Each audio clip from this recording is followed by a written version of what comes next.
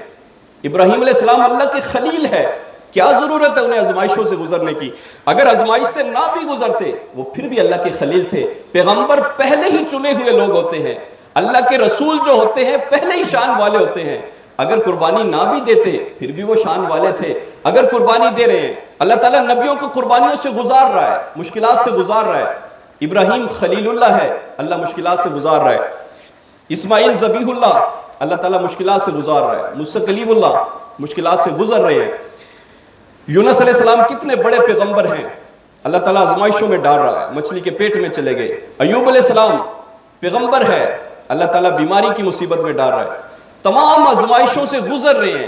اگر یہ پریشانیوں سے نہ بھی گزرتے پھر بھی اللہ کے محبوب تھے، لیکن یہ ہمیں دکھا رہے ہیں. اللہ نے انہیں مشکلات سے اس لیے گزارا، آزمائشوں سے اس لیے گزارا، یہ ہمارے سامنے راستہ رکھ رہے ہیں کہ اگر زندگی میں کبھی ایسا موڑ آ جائے کہ تمہارے سامنے دو راستے ہو، تمہاری گلے پہ اگر چھری بھی رکھ دی جائے، کہا جائے کہ دین کو چھوڑ دو، اپنی گردنیں کٹوا لینا لیکن اللہ کے دین کے ساتھ بے وفائی نہ کرنا. یہ وہ پیغمبر اپنی قربانیاں پیش کر کے ہمیں سکھا رہے ہیں، ہمارے سامنے مثال رقم کر رہے ہیں، تاریخ رقم کی جا رہی ہے. کیا لوگوں تم نے بھی وہی کلمہ پڑھا ہے جو ہم نے پڑھا تھا؟ صحابہ نے جو کلمہ پڑھا تھا، صحابہ ساری امت سے چنے ہوئے لوگ ہیں، عظیم لوگ ہیں، انہوں نے ہمارے سامنے راستہ دکھایا ہے کہ ہم نے بھی وہی کلمہ پڑھا ہے جو تم نے پڑھا ہے. آج تاریخ اٹھا کر دیکھو، یہ دین ہم سے قربانیاں مانگتا ہے. پیارے بھائیوں، جانوروں کے گلے پہ چھری پھیرتے ہوئے جب اس کا خون بہایا جائے گا، جاندار ہے، وہ بھی دل اور گردہ رکھتا ہے، جب اس کے گلے پہ چھری پھرے گی، ساتھ اپنی انا پہ بھی چھری پھیرے، ساتھ اپنے ذہنوں کی غلاظتوں پہ بھی چھری پھیرے، ساتھ یہ بھی دیکھیں کہ یہ دین ہم تک کتنی مشکلوں کے ساتھ پہنچا ہے، اس دین کے احکامات کیا ہیں. یاد رکھو، دین کا، اس قربانی کا جو فلسفہ ہے وہ صرف ایک جملے کے اندر سارا فلسفہ بیان ہو جاتا ہے، اور وہ یہ ہے کہ ہمارے سامنے دو راستے ہیں. جو اللہ کے قرب کے لیے راستہ اختیار کرتا ہے، اس راستے کی ساری مشکلوں کو ہٹا دینا یہ قربانی کہلاتا ہے. اللہ کے قریب ہونے کے لیے جو بھی مشکل آتی ہے، جو بھی رکاوٹ آتی ہے، اس رکاوٹ کو ہٹا دینا یہ قربانی کہلاتا ہے. اور آج ہم نے چھری پھیرتے ہوئے یہ تہیہ کرنا ہے کہ ہم تو راہی ہیں اللہ کے قرب کے راستوں کے، ہم تو مسافر ہیں دین اسلام کے راستوں کے. ہم نے وہ تمام رکاوٹوں کو کچلنا ہے، کاٹنا ہے جو ہمیں ہمارے رب سے اور اللہ کے رسول سے دور کرنے والی ہے. آج ہم نے یہ ارادہ کرنا ہے. اسلام کی تاریخ اٹھا کر دیکھیں، بھری پڑی ہے، ایک کے بعد ایک قربانی ہمیں نظر آتی ہے. اور وہی وجہ ہے کہ شیطان پوری کوشش کرتا ہے ہمیں قربانیاں بھلانے کی، ہمارے ذہنوں سے یہ باتیں نکالنے کی. لیکن جن لوگوں کو یہ قربانیاں یاد رہ جاتی ہے، پھر وہ یہ نہیں دیکھتے کہ ہماری جانیں کتنی عزیز ہے. پھر وہ کبھی ممتاز قادری کی شکل کے اندر سامنے آ رہے ہیں، کبھی عامر چیمہ کی شکل میں وہ سامنے آتے ہیں، کبھی غازی علم الدین شہید کی شکل میں سامنے آتے ہیں، جنہیں یاد ہے کہ یہ دین ہم سے قربانیاں لینے آیا ہے. کبھی پھر فیصل خان کی شکل کے اندر سامنے آتے ہیں. پھر وہ یہ نہیں دیکھتے، پھر وہ کہتے ہیں صہیب رومی کی طرح، مجھے صرف حضور سے غرض ہے، مال رکھنا ہے رکھ لو، جان جاتی ہے چلی جائے، ہمیں غرض نہیں ہے. لیکن جو حضور کی شان میں بھونکنے والا کتا ہے، اس دھرتی کو اس کے وجود سے پاک کرنا یہ ہماری ذمہ داری ہے. دین ہم سے قربانیاں مانگتا ہے. پیارے بھائیوں، کبھی کسی شکل کے اندر قربانی دی جا رہی ہے، کبھی کسی شکل کے اندر قربانی دی جا رہی ہے. آج یہ قربانی کا موقع، عید الاضحیٰ کا موقع، ہم سے یہ ارادہ لینے کے لیے آتا ہے ہر سال کہ تم دین کے لیے قربانیاں دینے کے لیے کتنے تیار ہو. جانور قربان کر دیا، کیا حق ادا ہو گیا؟ جانور قربان کرتے ہوئے اس وقت ارادہ ہم نے یہ کرنا ہے کہ ہم نے یہ جو راستہ اختیار کیا ہے، یہ اللہ کے قرب کا راستہ ہے، یہ اللہ کی محبت کا راستہ ہے، اللہ کے احکامات کا راستہ ہے. اس راستے کے اندر جتنی رکاوٹیں آئیں گی، چاہے وہ ہمارے نفس کی ہو، ہمارے خیالات کی ہو، اگرچہ وہ گناہوں کی ہو، کسی بھی قسم کی رکاوٹ ہوگی، ان ساری رکاوٹوں کے اوپر آج ہم نے چھری چلانی ہے اور اللہ کی بارگاہ میں قربانی پیش کرنی ہے. کیونکہ وہاں کچھ نہیں دیکھا جاتا، نہ گوشت جاتا ہے نہ خون جاتا ہے، وہاں صرف تقوی اور پرہیزگاری دیکھی جاتی ہے، ہمارے اخلاص دیکھا جاتا ہے، ہماری نیت دیکھی جاتی ہے. ٹائم ہو گیا ہے، جو بھائی قریب ہے ذرا جلدی کرے. وہاں اللہ کی بارگاہ میں صرف ایک چیز دیکھی جاتی ہے اور وہ ہمارے اندر کا تقوی ہے، اخلاص ہے. مولانا روم رحمۃ اللہ علیہ اسی بات پر میں اپنی گفتگو کو سمیٹتا ہوں. مولانا روم رحمۃ اللہ نے ایک مثال لکھی ہے، اس کو ترمیم کے ساتھ پیش کر رہا ہوں. مولانا روم رحمۃ اللہ علیہ کہتے ہیں کچھ لوگ ہوتے ہیں جو اخلاص والے ہوتے ہیں، جنہیں صرف اللہ کے ساتھ غرض ہوتی ہے، اللہ کی محبت والے ہوتے ہیں، ان کا مشن صرف اللہ کی محبت ہوتا ہے، دنیا نہیں ہوتی. فرمایا ایک دن ایک عاشق صادق کے دل کے اندر، مرید صادق تھا، دل کے اندر خیال آیا کیوں نہ مرشد کا دیدار کر کے آئیں، مرشد کی زیارت کر کے آئیں. وہ چلتا ہے، جا کر مرشد کی چوکھٹ پر بیٹھ جاتا ہے دیدار کی غرض کی خاطر. لیکن اس وقت پہنچا کہ جب مرشد کے زندگی کے آخری لمحات تھے، اور مرشد جو تھے وہ گوشہ نشین ہو چکے تھے. بہت سے آپ اسلام کی تاریخ اٹھا کر دیکھیں، آپ کو ایسے بزرگان دین ملیں گے جو اپنی موت سے قبل گوشہ نشین ہو جاتے ہیں، دنیا سے کنارہ کر کے اللہ کی بارگاہ میں حاضر ہو جاتے ہیں، اللہ کے ساتھ لو لگا لیتے ہیں. ملتان کی ایک مشہور ہستی ہے حضرت شاہ رکن عالم رحمۃ اللہ علیہ، حضرت بہاؤالدین ذکر رحمۃ اللہ علیہ کے ساتھ ان کا مزار ہے. ان کی آپ تاریخ پڑھیں، اپنی موت سے 3 مہینے قبل وہ گوشہ نشین ہو گئے تھے. انہوں نے مریدوں سے اجازت چاہی، کہا میں تمہیں اللہ کے سپرد کرتا ہوں، تم مجھے اللہ کے سپرد کرو، اب ہماری ملاقات قیامت والے دن ہوگی، جاؤ چلے جاؤ. ملاقات ختم کر دی انہوں نے، گوشہ نشین ہو گئے. اس طرح تاریخ اسلام کے اندر بہت سے لوگ ہیں، بزرگ ہیں جو گوشہ نشین ہو جاتے. مرید صادق جو تھا وہ مرشد کی بارگاہ میں حاضر ہے، دیدار کی طلب لے کر. مرشد گوشہ نشین ہے، پیغام بھجوایا کہ فلاں دیہاتی آیا ہے، سچی طلب لے کر دیدار کرنا چاہتا ہے. مرشد نے آزمانا چاہا، کہا اس کی اچھی طرح خاطر تواضع کرو. بڑے بھرے ہوئے کھانے کے تھال اس کے سامنے رکھے، حلوہ رکھا، گوشت رکھا، طرح طرح کے کھانے اس کے سامنے. کہا یہ کھاؤ. مرشد ملاقات سے منع کر رہے ہیں، انہوں نے پابندی لگا دی ہے، ملاقات نہیں کریں گے. وہ جو مرید صادق تھا اس نے کھانوں کو دیکھا اور دیکھنے کے بعد تڑپ کر کہا میں اتنی دور سے کھانا کھانے نہیں آیا، میں تو مرشد کا دیدار کرنے آیا ہوں. دل میں جو تڑپ ہے وہ تڑپ پوری کرنے آیا ہوں، کھانے اتنے دور نہیں آیا. مجھے مرشد کا دیدار چاہیے، واپس لے جاؤ. کھانے واپس کر دیے. دوسرے دن یہی ہوا، تیسرے دن یہی ہوتا ہے. چوتھے دن جب کھانا آیا تو وہاں ایک اور بندہ بیٹھا تھا آستانے کے اوپر، جو صرف دنیا کی طلب لے کر آیا تھا، جو صرف دنیا مانگتا تھا. کھانا کھانے آیا تھا، حلوے کھانے آیا تھا. اس نے دیکھا روز کھانا واپس جاتا ہے، کیوں نہ میں ہی اس بندے کی شکل اختیار کر لوں. اس نے اس کا حلیہ بنایا، اس کی جگہ پر بیٹھ گیا، اور بیٹھنے کے بعد جیسے آواز لگائی فلاں دیہاتی کہاں ہے، کھڑا ہو گیا، کہا جی میں ہوں. کھانا پکڑا، ٹرے صاف کی، واپس بھیج دی.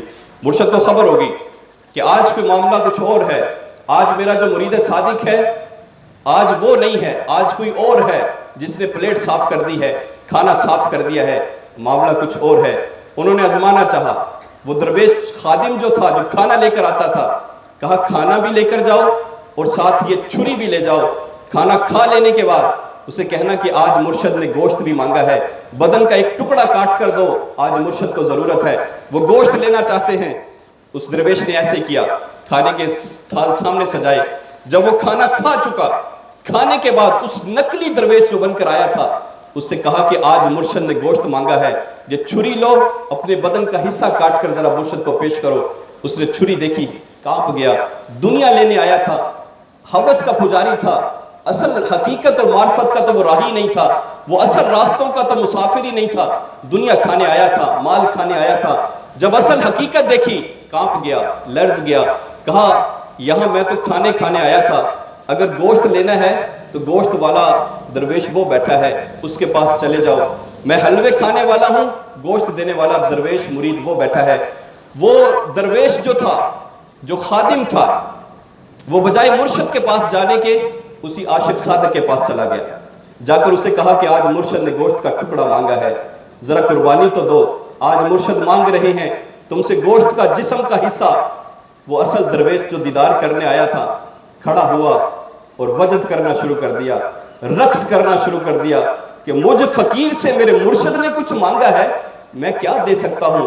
رقص کر رہا ہے، جھوم رہا ہے. یہ عاشق صادق ہے جو سچی طلب لے کر آیا تھا. اندر سے مرشد بھی باہر تشریف آ گئے. آج اللہ کی بارگاہ میں قربانیاں کرنے والوں ذرا یہ نظر میں رکھنا کہ یہ قربانی ہم سے مانگ کون رہا ہے. ہمارا اللہ ہم سے قربانی کا طالب ہے. اللہ نے کہا ہے میرے راستے میں جانوروں کو قربان کرو. ہمیں وجد نہیں کرنا چاہیے. ہماری اوقات کیا ہے، مجال کیا ہے، اللہ کے دیے ہوئے مال سے احسار کرتے ہوئے ہم نے قربانی کرنی ہے. یہ ہمیں اللہ نے مقام نہیں دے دیا اللہ نے ہمیں یہ زمین سے اٹھا کر آسمان پر نہیں بٹھا دیا. مال دے کر اللہ کہتا ہے مجھے تمہارے مال چاہیے, میرے راستے میں قربان کرو, جانور قربان کرو. وہ مرید صادق نے کہا ذرا پوچھ کے تو آؤ میرے مرشد کو جسم کا کون سا حصہ چاہیے. اتنے میں مرشد جب سچی طلب لے کر کوئی آتا ہے تو نوازنا مجبوری بن جاتا ہے, اسے دینا پھر مجبوری بن جاتا ہے, اسے بھر دینا, خیرات دینا یہ سامنے والے کے لیے مجبوری بن جاتا ہے. مرشد جو گوشہ نشین ہو چکے تھے, گوشہ نشینی توڑی اور اس عاشق سادی کو دیدار کروانے کے لیے باہر تشریف لائے, اور لانے کے بعد کہا میں تمہارا گوشت نہیں مانگتا, میں تو صرف دکھانا چاہتا ہوں زمانے کو کہ کون دنیا مانگنے آیا ہے اور کون ہماری غلامی لے کر آیا ہے, کون سچا مرید بن کر آیا ہے. ادھر سے قرآن بھی پکار اٹھا. قرآن نے کہا اللہ کہتا ہے مجھے تمہارا گوشت نہیں چاہیے, خون نہیں چاہیے, مجھے تو تمہارا اخلاص اور تقوی چاہیے. میں تو یہ دیکھنا چاہتا ہوں کون ہے جو میری راستے کے اندر سچی طلب لے کر اپنے جانوروں کو قربان کرتا ہے, کون ہے جو اخلاص کے ساتھ اپنی قربانیاں میری بارگاہ میں پیش کرتا ہے. پیارے بھائیو, آج ضرورت ہے وہ تمام قربانیوں کو بھی نظر میں رکھیں جو دین اسلام کی خاطر اللہ والوں نے دی ہے, صحابہ نے دی ہے, انبیاء نے دی ہے, پیغمبران اسلام نے جو اسلام کے لیے قربانیاں دی ہے ان کو بھی نظر کے اندر رکھیں, اور یہ بھی دیکھیں کہ ہم سے ہمارا اللہ مانگ رہا ہے, پھر گلے پہ چھری پھیرے تاکہ ہمارے اندر سے غلاظتیں نکلے, برائیاں ختم ہو. جس راستے کے ہم راہی ہیں اس راستے کی رکاوٹوں کو بھی دور کرے, خواہشات کو ختم کرے. اللہ تعالی ہم سب کا حامی و ناصر ہو اور ہمیں ان باتوں پر عمل کی توفیق عطا فرمائے. ایک بار نیت سماعت کر لیں اور طریقہ عید کا سن لیں. 2 رکعت نماز واجب عید الاضحیٰ